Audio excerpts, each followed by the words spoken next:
Untuk semuanya nih, termasuk swasta. Saya nggak mentolerir. Pokoknya ada aturannya.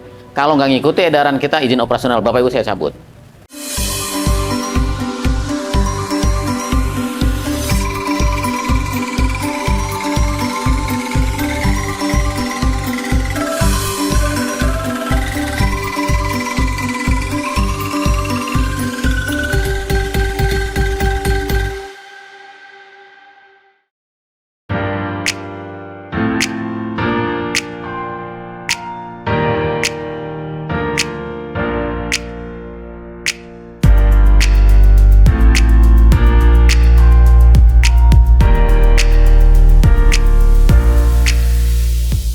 Assalamualaikum warahmatullahi wabarakatuh.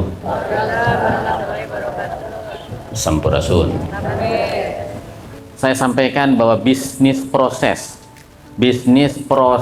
dari dinas pendidikan, dari sekolah adalah layanan pendidikan.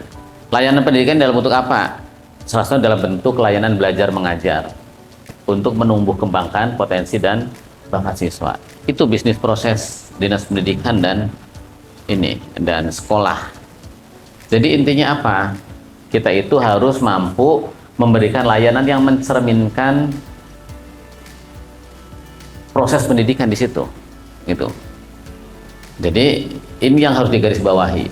Maka saya tidak habis pikir. Kadangkala apa yang terjadi di sekolah itu jauh dari konteks, dari hal-hal yang sesungguhnya, malah menunjukkan hal-hal yang ya sebenarnya kalau saya tanya itu apa sih reasoningnya, apa gitu, logikanya apa. Misalnya ada anak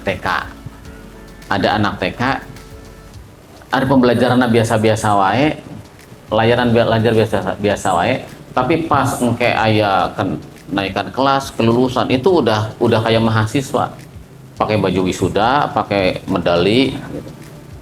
Yang itu maknanya apa gitu? Menanyakan bisnis proses itu, apakah ini mempunyai korelasi signifikan antara proses ini, antara momentum ini dengan proses belajar mengajarnya. Nah, maka saya sering prihatin gitu, kasihan orang penghasilannya 100.000, orang-orang di kampung-kampung itu, tapi dia harus ada wisuda. Maka Bapak Ibu, ya saya titip ke IGTKI, ada kan IGTKI ya? Bu, tolong sampaikan para pengawasnya juga ke semua satuan pendidikan, mau negeri, TK pembina, TK swasta, saya minta udahlah perpisahan nanti, kembalikan ke zaman kita yang naik panggung karena meja andet-adetan nari, ieuna tina kembang, tina kertas, nyeun sorangan. Indah itu. Itulah kreativitas. Apa yang terjadi di sekolah itu, perpisahan itu harus menjadi cerminan kreativitas kepala sekolah dan kreativitas guru-gurunya. Kurikulum Merdeka kemarin ada namanya P5, ada panen karya, tah samenteh panen karya. Saya tidak melarang, bahkan saya sering menyampaikan ke Bapak Ibu, saya mengharuskan setiap sekolah ada samen, ada kenaikan kelas, ada perpisahan. Karena itu lebarannya anak-anak. Tapi harus menjadi proses sukacita atas apa yang ia capai di sekolahnya. Kan terlogis, terasional. Ari unggal poe asup ke sekolah, setiap hari dia sekolah di tanah yang ia injak, air yang ia minum di situ, udara yang ia hirup di situ, perpisahan anak di hotel. Pan perpisahan teh kuduna jeung sekolah. Coba posisikan hari ini, Bapak Ibu, posisikan Bapak Ibu posisinya ada pada jadi orang tua murid, tidak bekerja, kerjanya serabutan. Posisikan ya Pak, nyari duit 250.000 Pak, alah hesen ngumpulkeun keur murid, kolotna hesen ngan duit karunya ka budakna bisi era ku baturanana, malu oleh teman-temannya kalau tidak bayar, kalau tidak pakai seragam, kalau tidak ikut seperti teman-teman yang lain. Karena saya tahu di sekolah itu penghasilannya macam-macam. Kabayang teu jadi kolot, boga budaknya teh loba misalnya, hiji ge namun ripuh mah ripuh we Pak. Dia pengen sama kayak teman-temannya. Mau ada yang study tour, misal ada yang bayar samen, anu lah 250, 450, 500. Bayangin Pak, bisa nggak kita menyelami jiwa anak kita? Orang tua itu kadang malu Pak, segala macam, tuntunan nganjuk Bang Emok segala macam. Coba posisikan diri kita itu ada dalam posisi mereka. Saya merasakan betul itu. Nah ini yang menjadi latar belakang saya, bahwa konteksnya apa sih gitu. Samen boleh Bu, nggak apa-apa samen. Biasakan seperti Bapak Ibu waktu kecil dulu tuh, itu lebih mempunyai konteks pembelajaran sebenarnya. Yang kita belajar tuh dulu tuh, yang kita samen di sekolah-sekolah, nyalung sorangan, ngadekor sorangan jeung guru kesenian. Saya SD yang ngaranna Pak Darto, guru kesenian, lamun samen teh ngajak barudak ngadekor, nyokotan eta daun kalapa, ngagotongan meja. Itulah yang dimaksud dengan proses pembelajaran. Bisma budak kurang hese diajak kerja sama, kerja bakti ayeuna. Itu teh pendidikan. Yang dimaksud dengan P5 ada panen karya, project based learning, itu yang seperti itu. Sekolah internasional. Saya pernah ke Green School, ada yang ikut mungkin sama saya. Saya tanya kalau ada event gimana? Anak-anak semuanya Pak. Ada seminar, anak-anak semuanya yang ngirim undangan, yang bikin organisasi kerja, yang ngundang orang lain, yang promosi, semuanya anak-anak.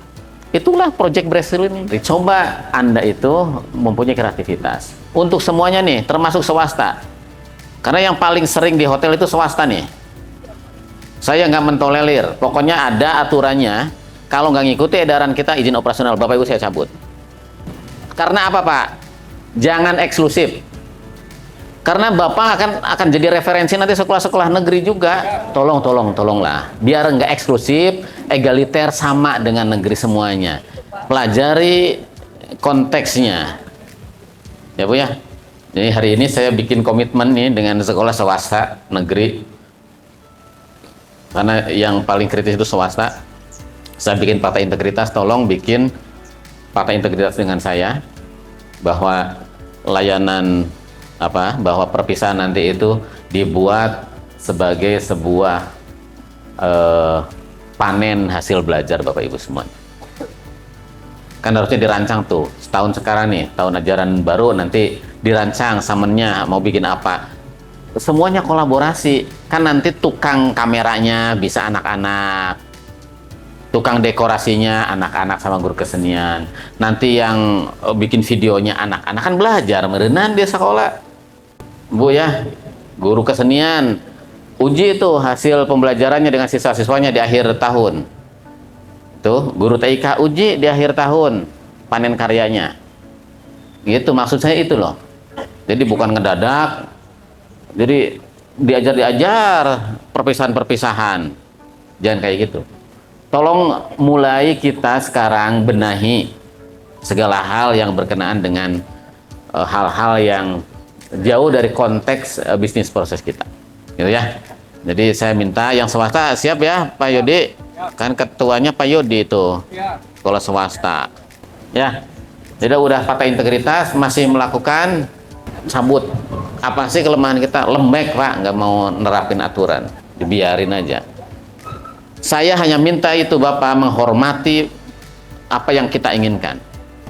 Selama masih saya kepala dinasnya di sini, izin Bapak Ibu masih dikeluarkan oleh pemerintah kabupaten, tolong saling menghargai. Dan kita juga nggak pernah ngutak-ngutik apa yang menjadi kebijakan lokal yayasan Bapak Ibu semuanya. Nah, integritas kami yang bertanda tangan di bawah ini, nama Yodi Ahmad Sirojudin atas nama Kepala Yayasan Al-Mutahar di bawah naungan Yayasan Pesantren Al-Mutahar Lombok, dengan ini menyatakan bahwa satu, berkomitmen untuk mematuhi semua kebijakan pemerintah pusat maupun pemerintah daerah yang tertuang dalam peraturan perundang-undangan yang berlaku terkait dengan penyelenggaraan pendidikan. Dua, memahami dan berkomitmen melaksanakan penyelenggaraan pendidikan tentang regulasi, pelaksanaan kegiatan perpisahan, serta kenaikan kelas pada satuan pendidikan di Kabupaten Purwakarta. Tiga, bersedia menyelenggarakan kegiatan perpisahan dan kenaikan kelas dengan prinsip edukatif, memberikan manfaat, menghindari kegiatan yang tidak relevan dengan pembelajaran, serta tidak melakukan pungutan pembiayaan dalam pelaksanaannya. 4. Apabila dalam pelaksanaannya terdapat pelanggaran, maka satuan pendidikan yang kami pimpin bersedia menerima sanksi sesuai dengan peraturan perundang-undangan yang berlaku dan siap menerima rekomendasi pencabutan izin pendirian maupun izin operasional oleh Dinas Pendidikan jika tidak memenuhi syarat penyelenggaraan pendidikan. Demikian, fakta integrasi ini kami buat dengan penuh kesadaran dan tanggung jawab untuk mendukung kebijakan Dinas Pendidikan dalam menciptakan lingkungan pendidikan yang kondusif dan aman bagi seluruh peserta didik. Purwakarta, 3 Maret 2025, Kepala SFL Mutahar, Jody Ahmad Sirojudin, ditandatangani di atas materai.